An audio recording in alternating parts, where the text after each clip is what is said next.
প্রশ্ন, শবে কদর কবে? উত্তর, সহিহ বুখারী হাদিস নম্বর 2017 মধ্যে নবী করিম সাল্লাল্লাহু আলাইহি ওয়াসাল্লাম বলেন যে শবে কদরকে তোমরা রমজান মাসের শেষ দশকের বেজর রাত্রের মধ্যে তালাশ করো। 21, 23, 25, 27 এবং 29 এই সমস্ত রজনীর মধ্যে তোমরা শবে কদরকে তালাশ করবে। কিন্তু দুঃখ ও পরিতাপের বিষয় হচ্ছে আমাদের সমাজের মধ্যে জিবরাইল এসে আমাদেরকে সম্ভব বলে দিয়েছে যে শবে কদর শুধু 27 রাত্রিতেই হয় বা 27 রাত্রি তালাশ করতে হয়। দর্শক, আমাদের সমাজের এই ভুল প্রচলন, ভুল ধারণাটি রয়েছে ওলামা ইকরামদের কিছু মতামতের কারণে।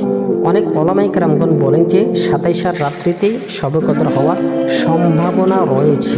তারা নিশ্চিতভাবে বলেননি, কিন্তু আমজনসাধারণ এটিকে গ্রহণযোগ্য হাদিসের দরজা নিয়ে তারা এই দিনের মধ্যেই শবে কদরকে তালাশ করার জন্য উঠে পড়ে লেগেছে।